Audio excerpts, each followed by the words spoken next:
Shalom saudaraku dimanapun Anda berada. Satu moto yang dipegang oleh GKI Kuitang adalah melayani mereka yang tersisihkan. Moto ini terus digaungkan sampai dengan saat ini, terlebih lagi ketika dunia sudah terhubung melalui teknologi informasi. Dengan demikian setiap mulut mengatakan, "Ya Tuhan, Tuhan kami, betapa mulianya nama-Mu di seluruh bumi. Keagungan-Mu yang mengatasi langit dinyanyikan." Mazmur 8 ayat 2.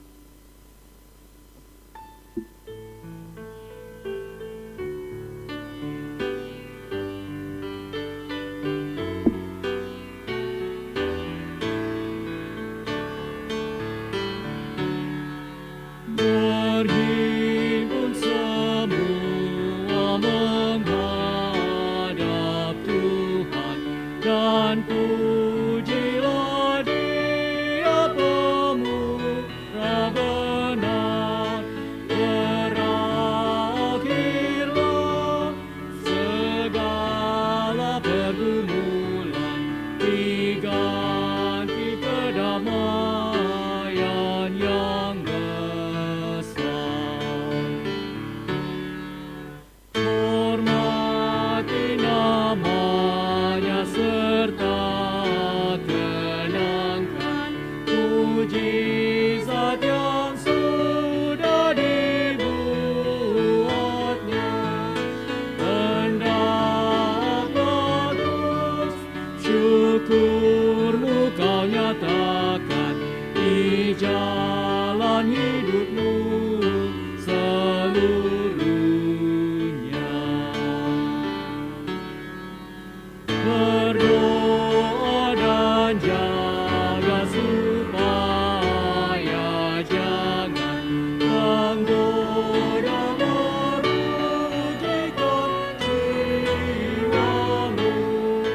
Di dunia tegaklah kemenangan dan dasarnya iman-Mu yang teguh.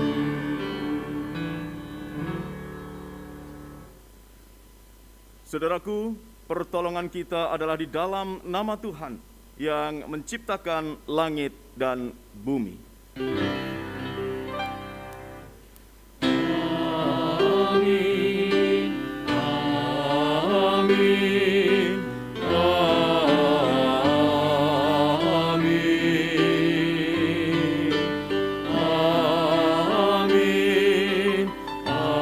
amin,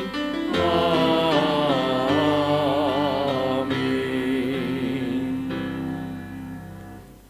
Kasih karunia dan damai sejahtera dari Allah Bapa kita dan dari Tuhan Yesus Kristus menyertai saudara sekalian. Sekarang dan selamanya. Silakan duduk.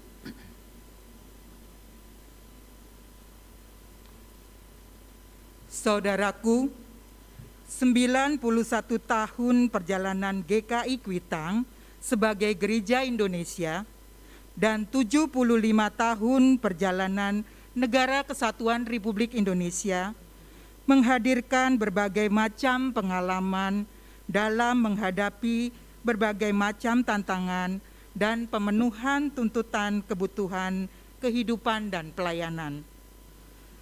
Tahun-tahun berjalan, GKI Kuitang dan juga Negara Kesatuan Republik Indonesia ditantang untuk berakselerasi dengan perkembangan zaman yang ada. Dapat dikatakan bahwa di era teknologi 4.0, gereja harus melayani terra incognita. Dalam bahasa Indonesia artinya wilayah tak dikenal. Oleh karena itu, gereja juga harus mampu berakselerasi dengan berbagai tuntutan tanpa memanjakan. Subtema minggu ini adalah terra incognita. Melalui subtema ini, GKI Kuitang mengajak kita semua untuk menyadari bahwa pelayanan kita tidak hanya dibatasi oleh wilayah geografis semata, melainkan merambah ke seluruh dunia. Dengan demikian, dibutuhkan kepekaan dan mawas diri, sehingga nama Kristus sajalah yang dimuliakan. Mari kita berdoa untuk mengakui dosa-dosa kita.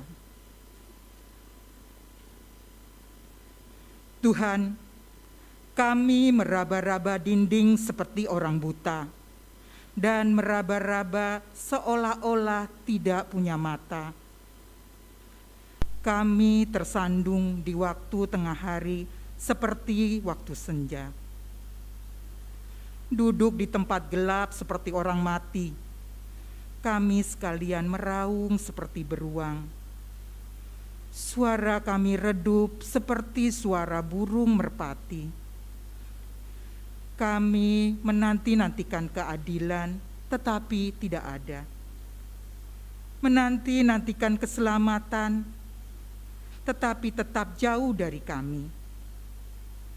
Sungguh, dosa pemberontakan kami banyak di hadapan-Mu, dan dosa kami bersaksi melawan kami. Sungguh, kami menyadari pemberontakan kami, dan kami mengenal kejahatan kami. Kami telah memberontak dan mungkir terhadap Tuhan, dan berbalik dari mengikuti Allah kami merancangkan pemerasan dan penyelewengan, mengandung dusta dalam hati, dan melahirkannya dalam kata-kata. Bapa Surgawi, inilah doa pengakuan dosa kami. Pandanglah kepada kami ya Tuhan, dan ampunilah kami. Demi nama Putra-Mu Yesus Kristus. Amin.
Saudaraku, mari kita berdiri.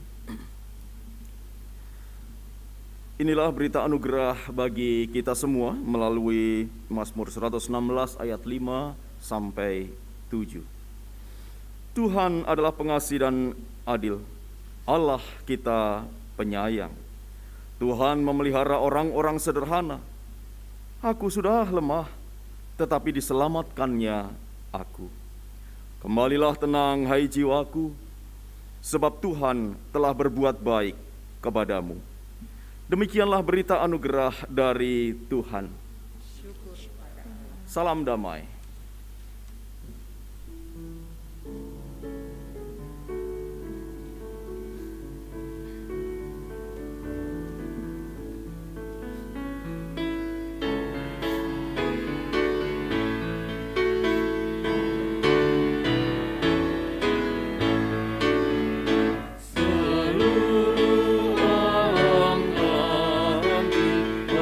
Memuliakan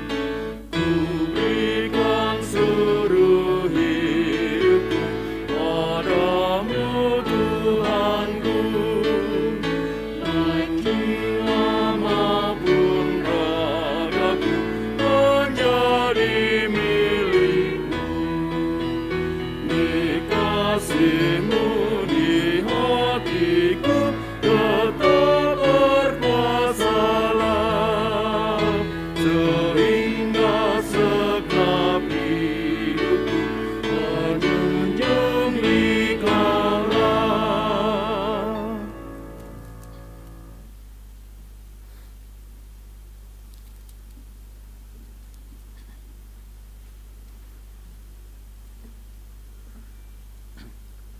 Mari saudaraku, sebelum kita bersama-sama memasuki pemberitaan firman Tuhan, mari kita akan memohon pertolongan Roh Kudus. Kita berdoa.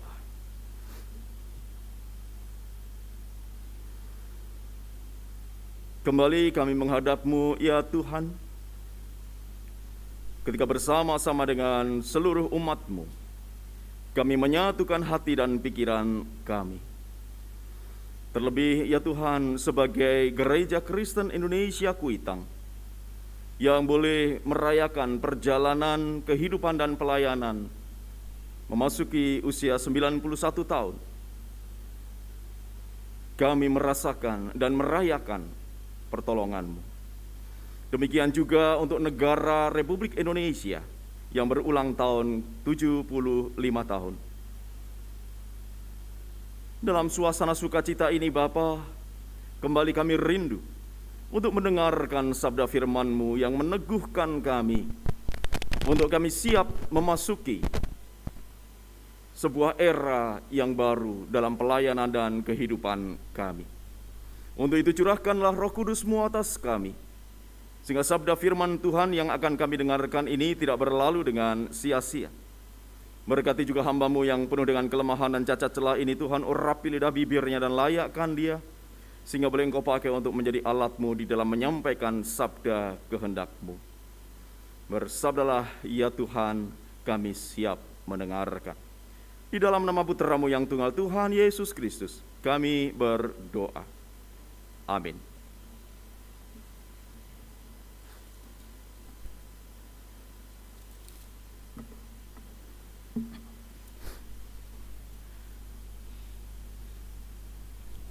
Bacaan diambil dari kitab Injil Tuhan Yesus Kristus menurut Matius pasal 15 ayat 21 sampai 28.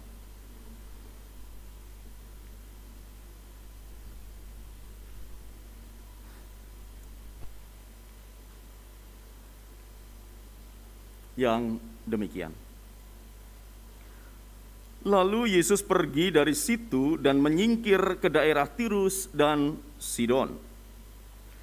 Maka datanglah seorang perempuan Kanaan dari daerah itu dan berseru, "Kasihanilah aku ya Allah, ya Tuhan, anak Daud, karena anakku perempuan kerasukan setan dan sangat menderita." Tetapi Yesus sama sekali tidak menjawabnya.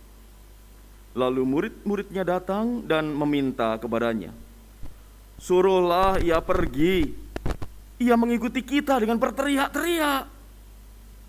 Jawab Yesus, "Aku diutus hanya kepada domba-domba yang hilang dari umat Israel." Tetapi perempuan itu mendekat dan menyembah dia sambil berkata, "Tuhan, tolonglah aku." Tetapi Yesus menjawab, "Tidak patut mengambil roti yang disediakan bagi anak-anak dan melemparkannya kepada anjing." Kata perempuan itu, "Benar Tuhan, namun anjing itu makan remah-remah yang jatuh dari meja tuannya." Maka Yesus menjawab dan berkata kepadanya, "Hai ibu, besar imanmu. Maka jadilah kepadamu seperti yang kau kehendaki." Dan seketika itu juga anaknya sembuh. Saudaraku, demikianlah pembacaan sabda firman Tuhan. Yang berbahagia adalah setiap kita yang mendengarkan firman Tuhan dan memeliharanya dalam hidup sehari-hari. Haleluya.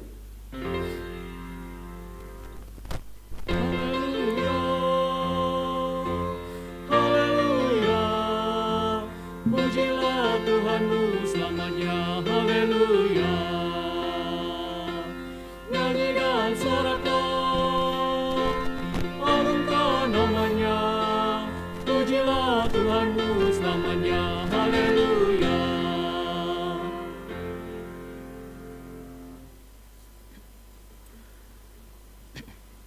Saudaraku yang dikasihi oleh Tuhan Yesus Kristus, selamat ulang tahun GKI Kuitang yang ke-91 sejak menjadi Gereja Melayu Kuitang.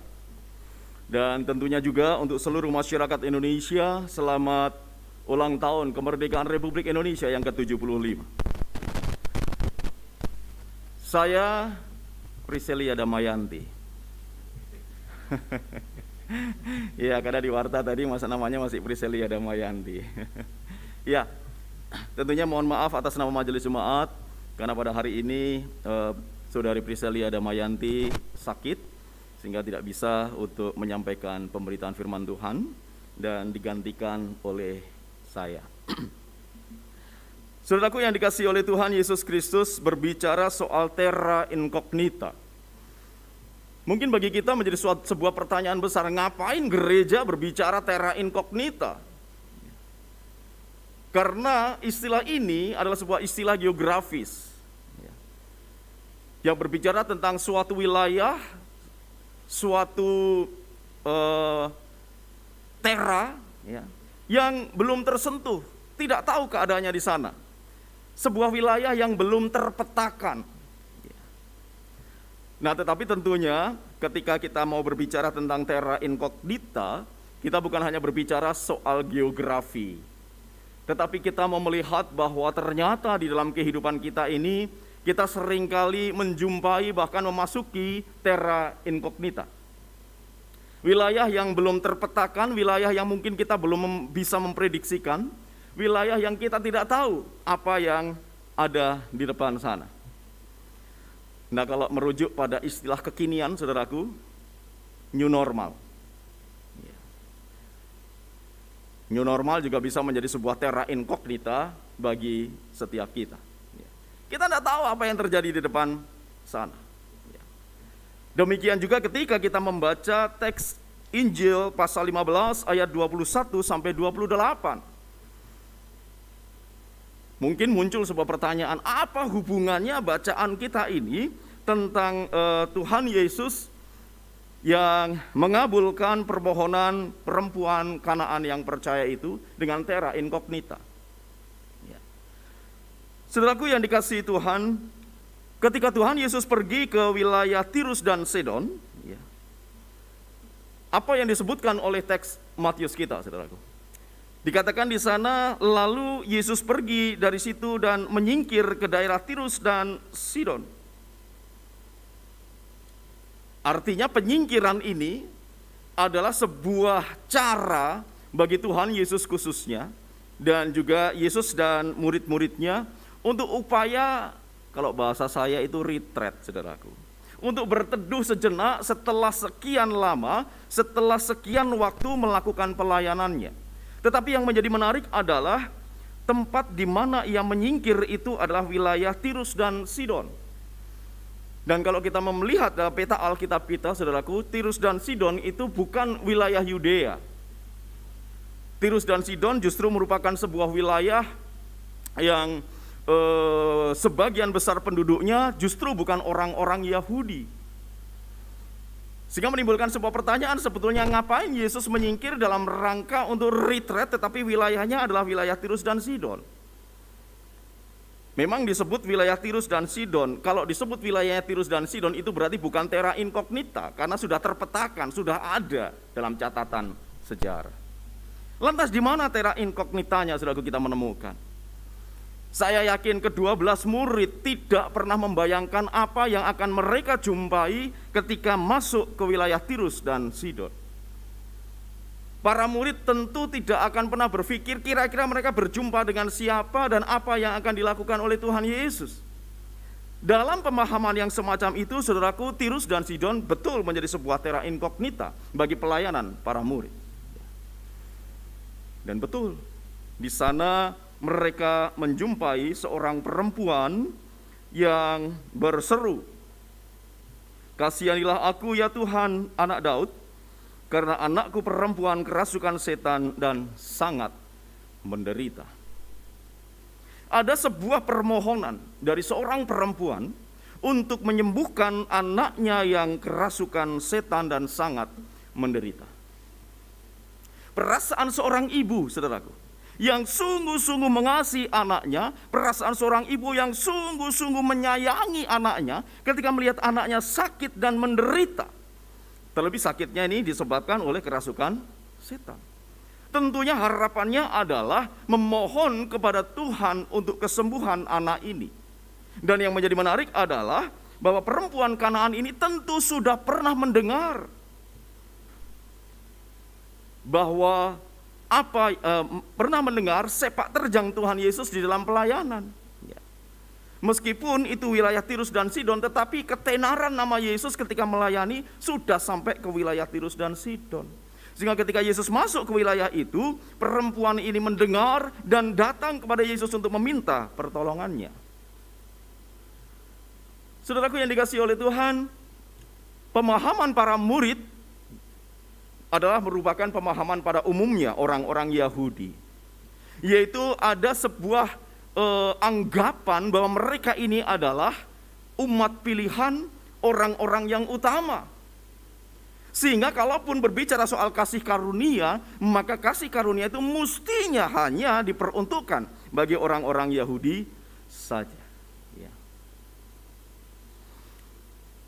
Kalau kita memperhatikan dialog yang terjadi dalam perikop kita ini, saudaraku, sampai dengan ayat 23, ya, sangat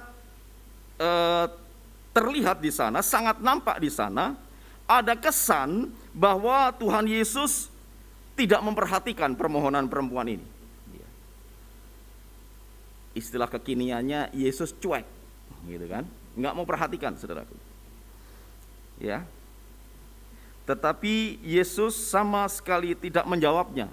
Itu keterangan teks ayat 23. Enggak mau memperhatikan, tidak menggubris. Tetapi saudaraku, dengan apa yang dikatakan oleh para murid, suruhlah ia pergi, ia mengikuti kita dengan berteriak-teriak. Artinya apa, saudara? Ketika perempuan Kanaan ini berteriak kepada Yesus, kasihanilah aku ya Tuhan anak Daud, karena anakku perempuan kerasukan setan dan sangat menderita, dan Yesus tidak mendengarkan dia, maka perempuan ini pasti saudaraku, berteriak lagi. Tidak didengarkan, berteriak lagi. Tidak didengarkan, berteriak lagi, saudaraku. Sampai kemudian para murid merasa terganggu. Sehingga para murid mengatakan, suruhlah ia pergi, ia mengikuti kita dengan berteriak-teriak. Bagi seorang ibu yang punya anak kecil, ya, atau seorang ayah yang sedang ngomong anaknya begitu, ya, ketika situasi masih normal sebelum pandemi begitu, pergi ke sebuah mall misalnya atau pergi ke pusat perbelanjaan, kemudian anaknya itu tertarik pada satu permainan misalnya, minta, ya, enggak dikasih. Nah, terus sepanjang perjalanan itu anaknya itu terus minta, ya. Apa yang akan Anda lakukan sebagai orang tua? Ya. Ada 3, saudaraku. Pertama, ya cuekin aja, lu teriak-teriak situ, yang punya duit gue, gitu kan. Atau yang kedua, marah. Bisa diem nggak sih? Gitu kan. Atau yang ketiga, ya udahlah daripada berisik, ya udah mainan apa yang kamu minta? Mainan robot. Oke, beli robot, tapi jangan yang itu ya, kan gitu, saudara. Nah, sama juga para murid merasa terganggu karena perempuan ini berteriak-teriak. Nah, kemudian yang menjadi menarik jawaban Yesus, saudaraku. Ya, suruh pergi. Tetapi jawaban Yesus adalah, aku diutus hanya kepada domba-domba yang hilang dari umat Israel. Wah, sampai di ayat ke-24 ini, rasanya jawaban Tuhan Yesus itu berpihak kepada pemahaman atau berpihak kepada apa yang diyakini oleh orang-orang Yahudi, bahwa keselamatan anugerah Allah itu hanya diperuntukkan bagi orang-orang Israel. Ya. Jadi ketika para murid mengatakan tolong suruh pergi, berteriak-teriak dan sangat mengganggu, Yesus katakan, ya, aku ini datang untuk diutus kepada domba-domba yang hilang dari umat Israel. Sampai di titik ini, saudaraku, rasanya para murid berjalan makin gagah begitu ya.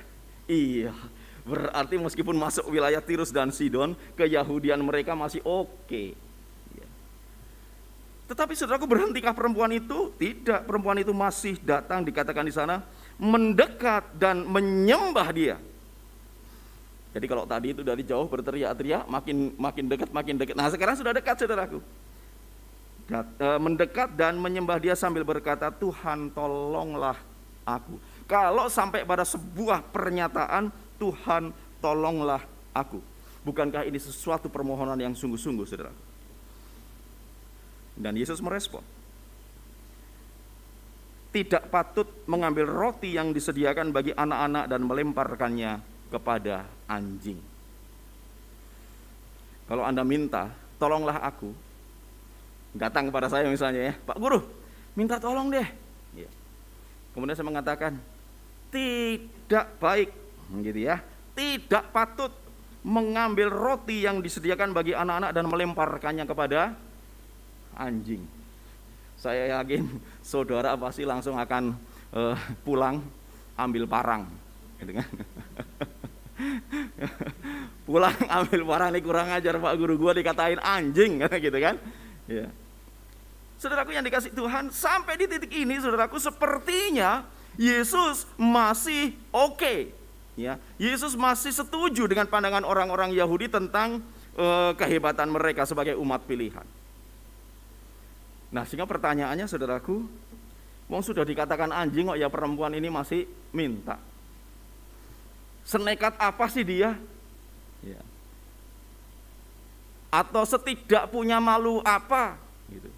Sampai kemudian sudah dikatakan anjing pun masih minta, saudaraku. Saudaraku yang dikasih oleh Tuhan Yesus Kristus, kadangkala kita hanya terpaku pada kata anjingnya. Ya. Ada kata anjing, saudaraku. Nah pertanyaannya, terus apa yang dimaksudkan dengan anjing? Atau ada makna apakah dalam perkataan anjing yang dipakai oleh Tuhan Yesus ini? Rupanya saudaraku, dalam kasanah bahasa Yunani ada dua kata yang bisa digunakan untuk anjing. Yang satu kuon itu menunjuk kepada anjing liar yang ada di luar sana, anjing yang tidak terurus. Dan biasanya kalau anjing-anjing ini datang dan mendekat, maka biasanya orang itu langsung mengusir dia. Karena ini anjing liar. Itu kuon. Satu lagi kata anjing adalah kunarion, yang menunjuk kepada anjing peliharaan yang disayang-sayang oleh orang rumah, yang ditreatment sedemikian rupa, begitu ya. Nah, kata yang dipakai oleh Tuhan Yesus adalah anjing rumah. Tidak baik, tidak patut mengambil roti yang disediakan bagi anak-anak dan melemparkannya kepada kunarion, kepada anjing kesayangan, anjing rumahan, saudaraku. Ini menjadi menarik. Kenapa kemudian Yesus menyebut perempuan ini sebagai anjing rumahan? Ya. Dalam sebuah percakapan dengan staf kantor gereja, saudaraku, pernah ada sebuah cerita menarik begitu ya, bahwa ada seorang anggota jemaat yang merayakan ulang tahun anjing kesayangannya. Wah, luar biasa. Dibuatkan tart khusus. Ya. Dibuatkan tart khusus untuk anjingnya, gitu. Mengundang teman-temannya. Lah saya tanya, temennya sopo? Gitu kan. Ya temannya ternyata anjing-anjing yang lainnya. Terus ngundangnya gimana? Pakai SMS. Ya. Oh ternyata ada komunitasnya, punya komunitas pencinta anjing, dan mereka diundang, saudaraku. Artinya saya mengatakan bahwa kadangkala kita terhadap anjing peliharaan kita yang merupakan anjing kesayangan, sayangnya kita luar biasa, saudaraku. Bahkan kadangkala si anjing atau si anak anjing itu diajak tidur bersama. Ya. Kalau kita makan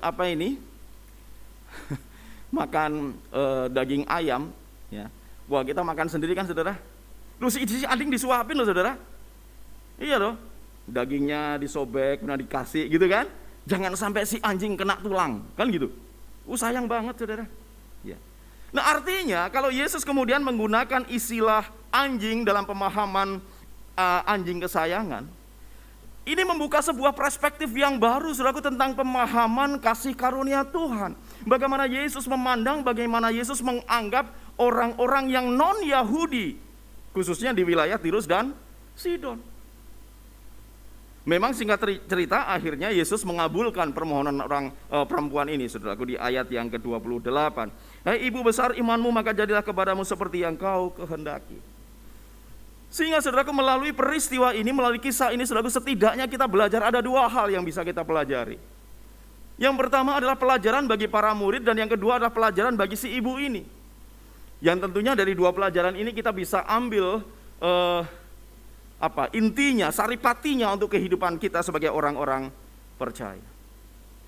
Yang pertama, saudaraku, ketika para murid berpikir bahwa kasih karunia itu hanya untuk orang-orang Yahudi, ada batas, ada kaflingnya, bahwa kasih karunia hanya untuk orang-orang Yahudi, itu kaflingnya di sana, saudaraku. Tetapi sekarang Yesus mengatakan tidak, bahwa kasih karunia itu sekarang terbuka. Kenapa? Karena meskipun berbeda, tetapi ternyata mereka sangat disayangi. Tirus dan Sidon merupakan wilayah yang juga diberkati Tuhan, karena mereka sangat diperhatikan, bahkan disayang-sayang, seperti Allah memelihara binatang peliharaan yang sangat disayang, saudaraku. Dan ini membongkar seluruh pemahaman murid-murid Yesus. Selama ini betul-betul tertutup, betul-betul hanya dibatasi hanya untuk kalangan murid-murid, khususnya untuk kalangan orang-orang Yahudi. Tetapi sekarang Yesus melihat, enggak begitu. Enggak begitu. Kasih karunia Allah juga dinyatakan untuk semua orang. Itu yang pertama. Dan yang kedua, saudaraku, kita belajar tentang bagaimana sikap iman. Ketika si perempuan ini yakin bahwa Yesus memiliki kuasa untuk menyembuhkan, maka dia meminta dengan sungguh-sungguh. Kalau perlu, saudaraku, mendekat sambil menyembah. Ya. Kadang-kala kita minta sama Tuhan tapi sambil lalu. Ya. Meminta pada Tuhan, berdoa pada Tuhan tetapi sambil lalu. Oh ya. Ya. Jangan-jangan Tuhan itu dengar tapi tidak mendengarkan, saudaraku. Ya. Kerungu tapi ra ngrungokake. Ya. Hear but not listen. Karena kita nggak serius. Dibutuhkan sebuah keseriusan iman, permohonan yang sungguh-sungguh. Ini dipraktekkan oleh si ibu itu, saudara. Sampai pada akhirnya memperoleh. Saudaraku yang dikasihi oleh Tuhan Yesus Kristus, kembali pada pertanyaan kita di awal. Apakah para murid membayangkan bahwa di Tirus dan Sidon ini mereka menjumpai kasus atau menjumpai seorang perempuan yang memohon sampai seperti itu? Apakah para murid membayangkan bahwa pola berpikir teologi mereka tentang keselamatan hanya untuk orang-orang Yahudi ini dibongkar oleh Tuhan Yesus dengan pemahaman tentang anjing tadi? Tidak. Rasanya para murid masuk ya masuk saja, begitu ya, dengan pola berpikirnya yang lama. Tetapi ternyata, saudaraku, kita melihat sebuah terra incognita, sebuah wilayah pelayanan yang baru yang para murid nggak ngebayangin terjadi apa di sana. Dan ternyata dalam pelayanan itu, saudaraku, para murid itu mendapatkan sebuah pengalaman perjumpaan kasih Tuhan yang luar biasa. Dibongkar pemahaman itu, bahwa kasih Allah itu tidak dibatasi oleh wilayah. Kasih Allah tidak dibatasi oleh suku bangsa. Kasih Allah tidak dibatasi oleh kepercayaan. Dan kita melihat sebuah konsistensi dari teologi kasih Allah yang dinyatakan oleh Alkitab kita. Bukankah Yohanes pasal yang ketiga ayat yang ke-6 menyebutkan, karena begitu besar kasih Allah akan dunia ini, bukan akan orang Yahudi, bukan akan orang-orang Kristen, tetapi untuk dunia, saudara. Luar biasa, kasih Allah itu dinyatakan. Nah, oleh karena itu ketika kita melihat bahwa kalau kasih Allah itu juga dinyatakan kepada semua orang, termasuk kepada orang-orang yang ada di sebuah wilayah yang belum terpetakan, orang-orang yang ada di terra incognita, maka tentunya gereja juga dipanggil untuk melayani sampai ke wilayah itu. GKI Kuitang dengan pengalaman pelayanannya 91 tahun, saudaraku, sebuah pengalaman yang luar biasa. Kenapa? Karena di tahun setelah menjadi gereja Melayu Kuitang, sekitar tahun 1930-an, gereja Melayu Kuitang bergabung ke klasis Tionghoa Kitoko Hui Selatan. Ya, Tionghoa Kitok Kohui. Kenapa? Karena ada kesamaan sending, kita Herreformed dan mereka juga Herreformed.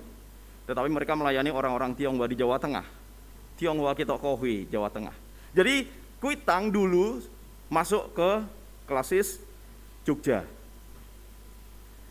Nah, sehingga di seputaran dekade tahun 1930-an, saudaraku, Gereja Melayu Kuitang melalui para utusannya berperan juga untuk apa? Untuk menyatukan Tionghoa Kitok Kohui Selatan dan Tionghoa Kitok Kohui Utara.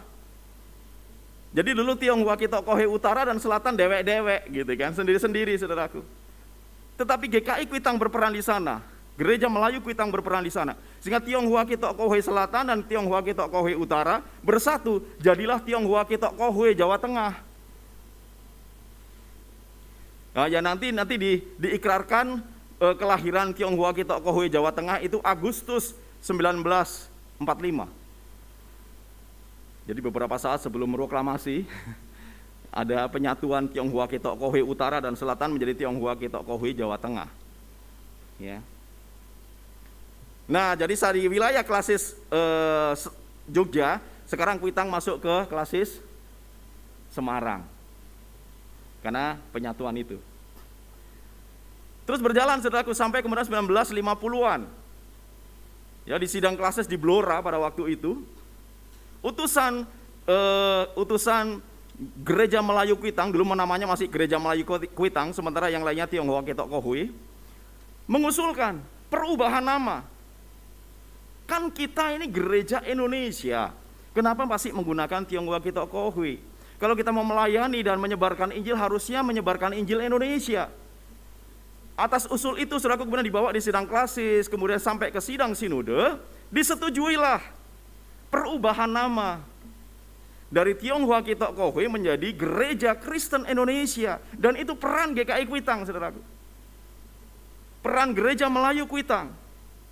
Nah, setelah sidang sinode Tionghoa Kitok Kohui Jawa Tengah di Purwokerto, maka disetujui bahwa nama Tionghoa Kitok Kohui berubah menjadi Gereja Kristen Indonesia. Nah, sejak itu maka Gereja Melayu Kuitang pun berubah menjadi GKI Kuitang.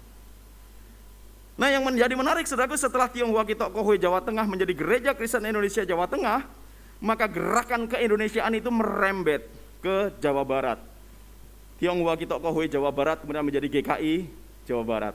Dan setelah itu Tionghoa Kitok Kohui Jawa Timur menjadi GKI Jawa Timur.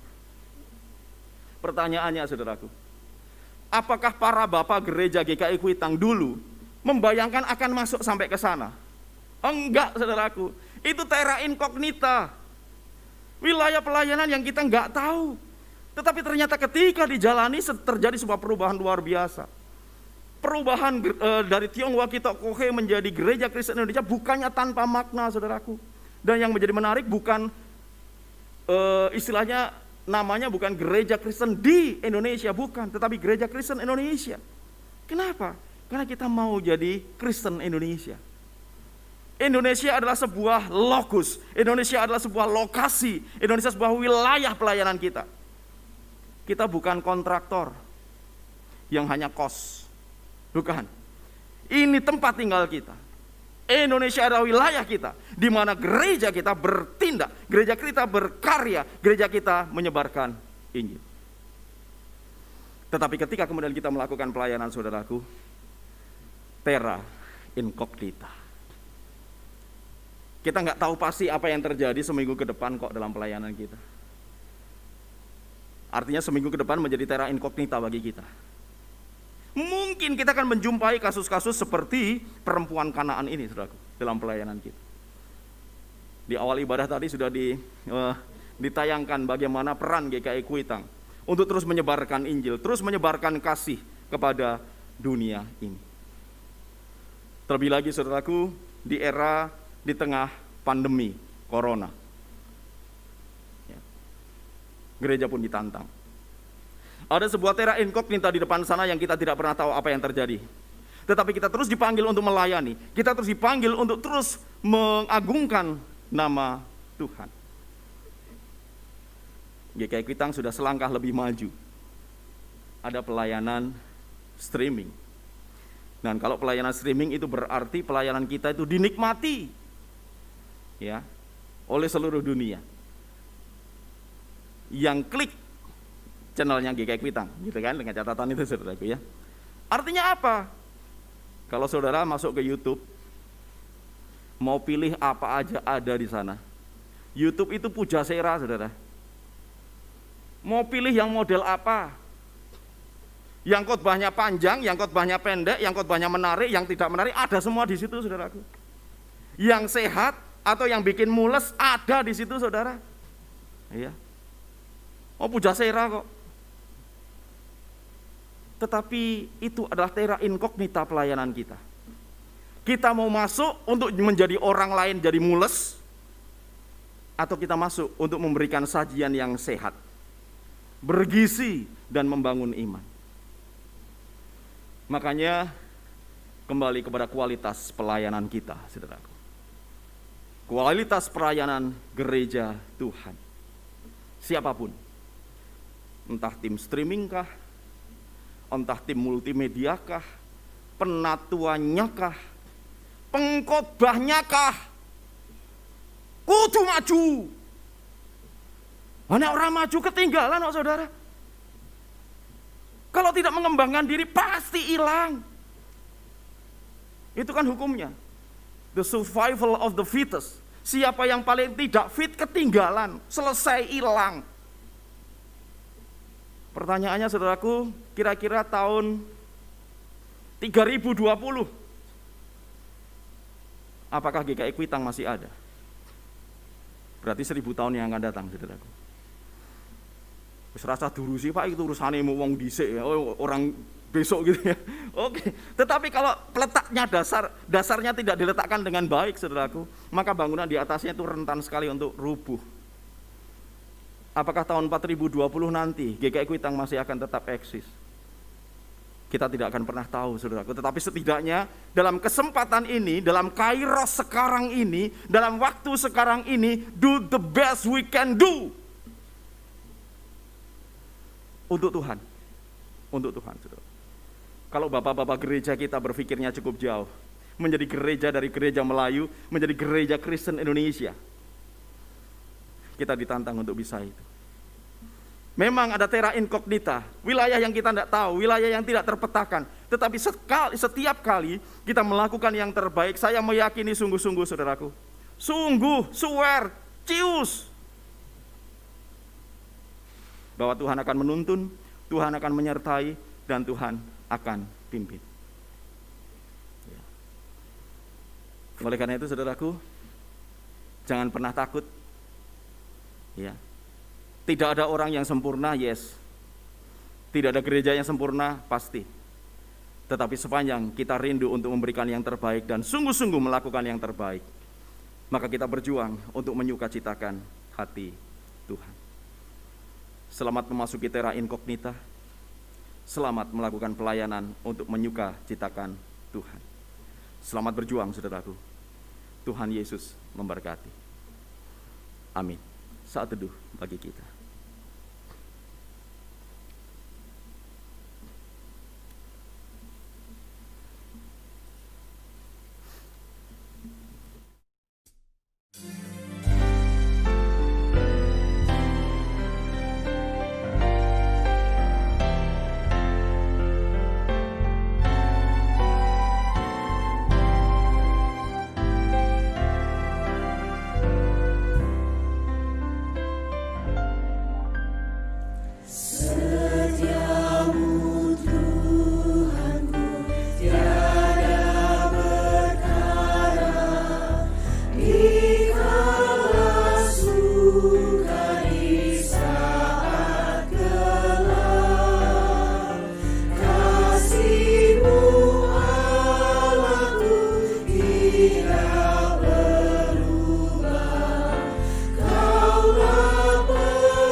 Saudaraku, dengan terus meyakini bahwa Kristus telah melakukan karya bagi keselamatan dunia ini, maka mari kita mengakui iman percaya kita dengan mengatakan, "Aku percaya kepada Allah, Bapa yang Maha Kuasa, Khalik langit dan bumi, dan kepada Yesus Kristus, anaknya yang tunggal Tuhan kita, yang dikandung dari Roh Kudus, lahir dari anak darah Maria, yang menderita sengsara di bawah pemerintahan Pontius Pilatus, disalibkan, mati dan dikuburkan, turun ke dalam kerajaan maut. Pada hari yang ketiga, bangkit pula dari antara orang mati, naik ke surga, duduk di sebelah kanan Allah, Bapa yang Maha Kuasa. Dan dari sana ia akan datang untuk menghakimi orang yang hidup dan yang mati. Aku percaya kepada Roh Kudus, gereja yang kudus dan am, persekutuan orang kudus, pengampunan dosa, kebangkitan orang mati, dan hidup yang kekal. Amin. Silakan duduk.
Mari saudara kita bersama-sama akan menaikkan doa syafaat kita.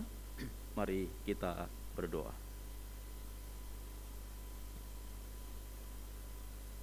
Kembali Bapa, kami menghadap kehadirat-Mu. Pada saat ini Tuhan, perkenankan kami untuk kami menaikkan syafaat kami kepada-Mu. Kami mengucap syukur untuk perjalanan 91 tahun GKI Kuitang sejak menjadi Gereja Melayu Kuitang 11 Agustus 1929.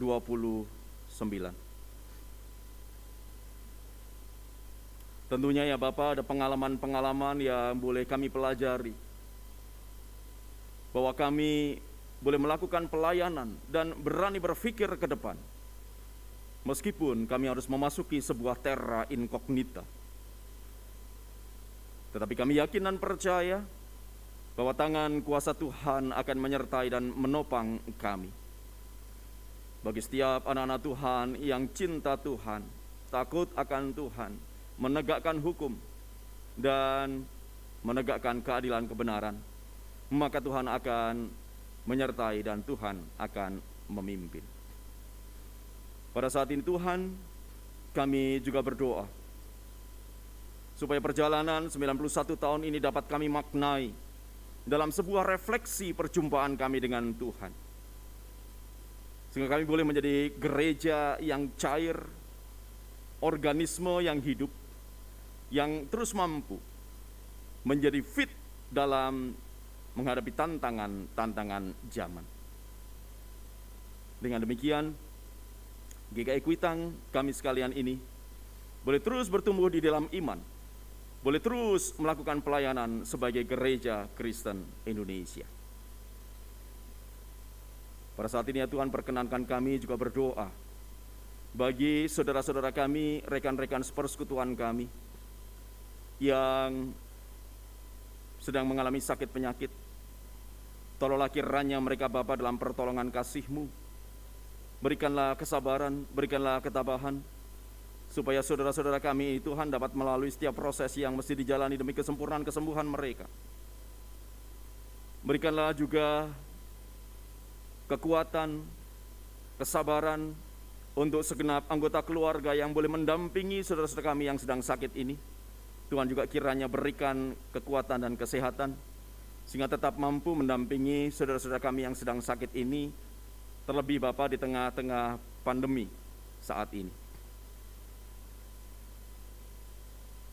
Kami juga berdoa ya Tuhan, secara khusus untuk saudara kami Priscelia Damayanti. Tuhan pulihkan dia, sehatkan dia supaya kembali dapat melayani.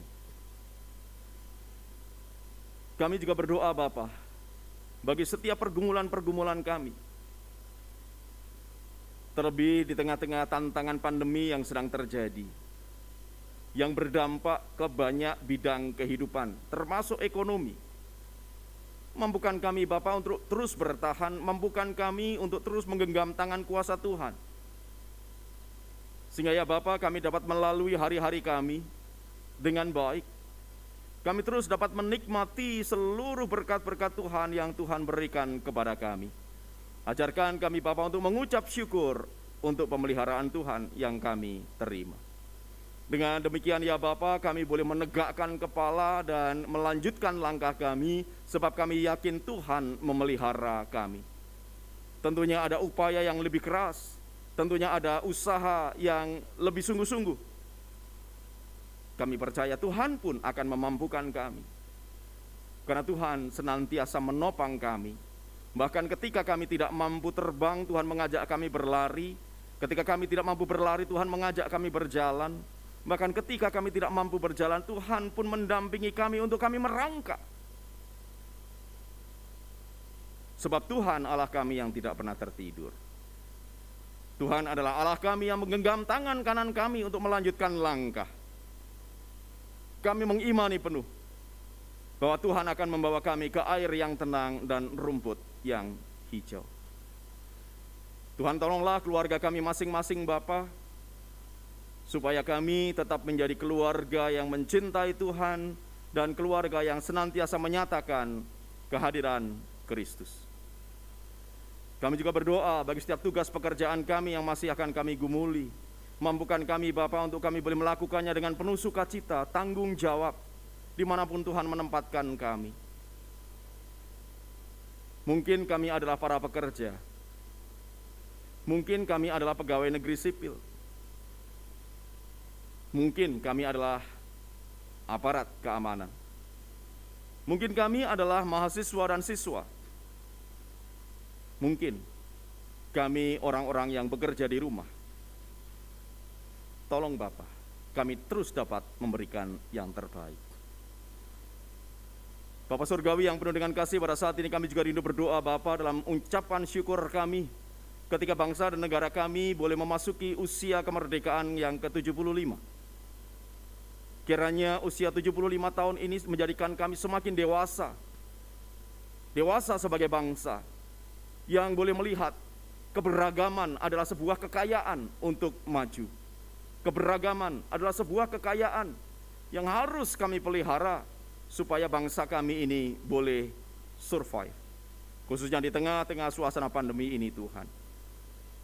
Kami tidak mengulak-ulik perbedaan yang ada, tetapi justru kami merangkul perbedaan yang ada itu menjadi sebuah kekuatan yang baru untuk kami melangkah dan membangun negeri ini. Perjalanan 75 tahun kemerdekaan tentu bukan sebuah perjalanan yang pendek, tetapi syarat dengan pengalaman-pengalaman yang membentuk kami. Mampukan kami Bapa untuk benar-benar menjadi bangsa Indonesia yang bukan saja mencintai tanah air, tetapi juga mencintai ragam budaya dan keindonesiaan yang ada. Kami berdoa untuk pemimpin kami, pemerintah kami, mampukan ya Bapa untuk terus menaungi bangsa kami ini Bapa. Terlebih di tengah-tengah situasi pandemi Corona, Tuhan mampukan para pemimpin kami, Presiden, Wakil Presiden bersama jajaran para menteri untuk terus dapat melakukan langkah-langkah yang tepat demi teratasinya pandemi Corona ini Bapa. Secara khusus Bapa melalui lembaga-lembaga terkait, BNPB dan juga Kementerian Kesehatan yang didukung tentunya oleh aparat keamanan, Tuhan memberkati upaya-upaya pemerintah kami. Tolonglah juga Bapa untuk masyarakat kami, supaya kami juga membangun kesadaran untuk memelihara kehidupan. Kami bersedia melakukan 3M, mencuci tangan dengan sabun, memakai masker, dan melakukan distancing, menjaga jarak. Supaya Bapa, pandemi ini dapat segera berlalu. Tuhan Yesus yang penuh dengan kasih, pada saat ini Bapa kami juga rindu berdoa untuk perjalanan kehidupan kami selanjutnya. Mampukan kami Bapa untuk terus menjadi berkat. Mampukan kami Bapa untuk kami boleh menjadi perpanjangan tangan Tuhan untuk menolong mereka yang membutuhkan pertolongan, khususnya mereka yang terdampak karena pandemi yang terjadi. Mungkin driver ojek online, driver kendaraan umum, para buruh. Oh Tuhan, mampukan kami untuk kami menyatakan cinta kasih kami tanpa melihat batas-batas yang ada. Terima kasih Tuhan Yesus, terima kasih. Kami naikkan doa yang jauh daripada sempurna ini Bapa, di dalam nama-Mu. Kristus Yesus Tuhan pengantara kami, yang sudah mengajarkan kami berdoa. Bapa kami yang di sorga, dikuduskanlah nama-Mu, datanglah kerajaan-Mu, jadilah kehendak-Mu, di bumi seperti di sorga. Berikanlah kami pada hari ini makanan kami yang secukupnya, dan ampunilah kami akan kesalahan kami, seperti kami juga mengampuni orang yang bersalah kepada kami. Dan janganlah mau kami dalam pencobaan, tetapi lepaskanlah kami daripada yang jahat. Karena Engkaulah yang punya kerajaan dan kuasa dan kemuliaan sampai selama-lamanya. Amin. Saudaraku, inilah firman Tuhan yang mendasari persembahan kita demikian.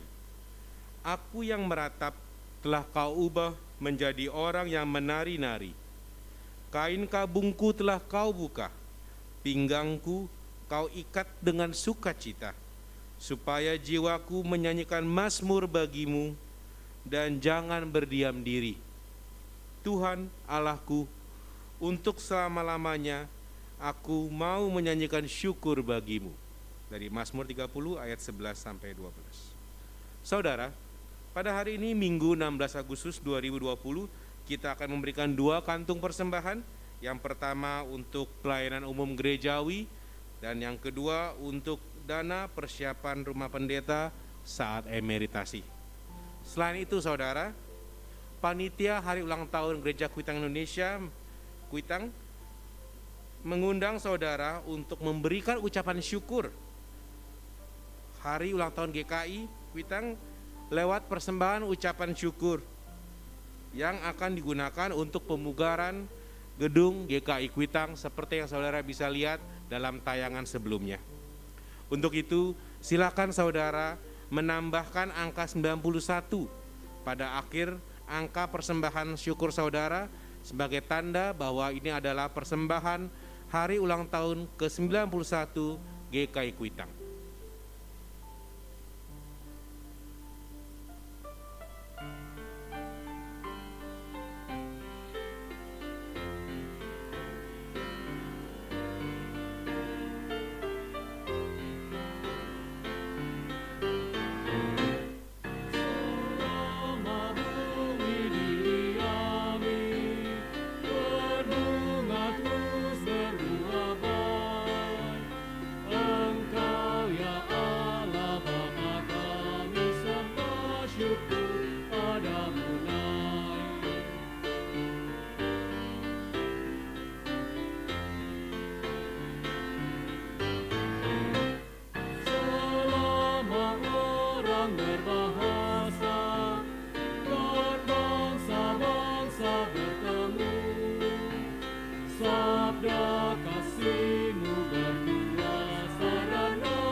Mari kita berdoa.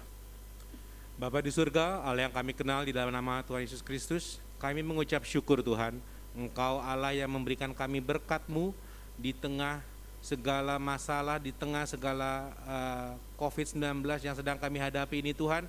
Kami boleh Tuhan berikan berkat, kami telah Tuhan berikan kesehatan, bahkan Tuhan pada saat kami, sebagian dari kami yang juga sedang sakit pun Tuhan telah berikan kami sukacita. Bapa, kami mengucap syukur untuk persembahan yang telah diberikan. Kami juga mengucap syukur Tuhan untuk persembahan ucapan syukur yang juga boleh kami tambahkan Tuhan sebagai ucapan syukur kami merayakan hari ulang tahun GKI Kuitang yang ke-91. Kami berdoa Tuhan supaya rencana pemugaran gereja ini Tuhan, proses pengerjaannya boleh tercukupi dan boleh selesai tepat pada waktunya. Terima kasih Tuhan, di dalam nama-Mu Tuhan Yesus kami berdoa. Amin.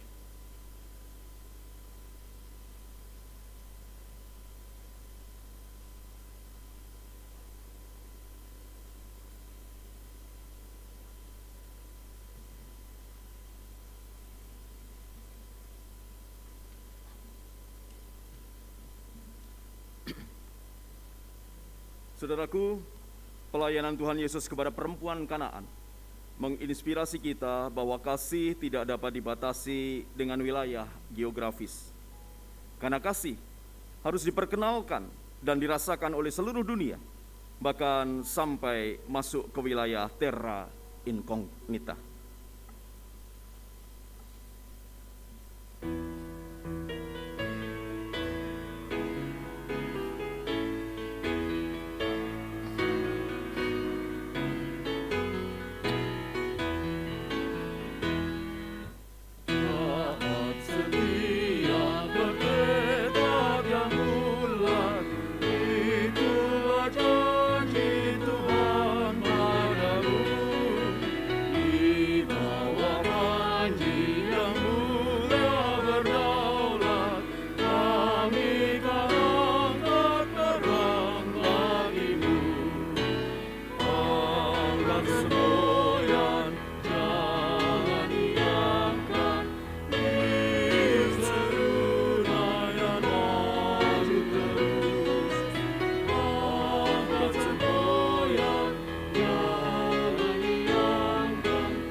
Saudaraku, dengan tetap beriman kepada Tuhan, maka sekarang arahkanlah pandanganmu kepada dunia.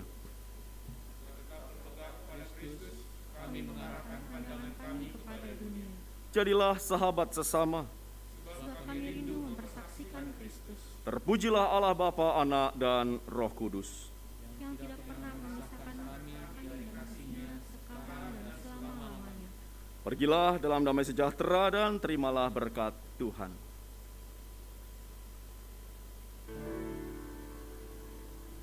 Semoga Allah, sumber pengharapan, penuhi dirimu dengan segala sukacita dan damai sejahtera dalam iman kamu, supaya oleh kekuatan Roh Kudus berlimpah-limpah dalam pengharapan.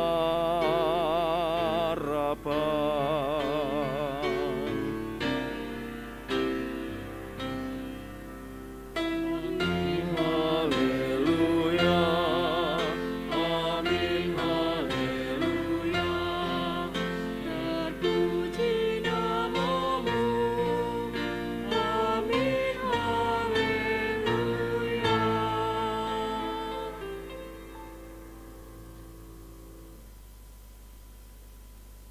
Mari kita menyanyikan lagu GKI Kuitang Berkarya.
Pergunakan perisai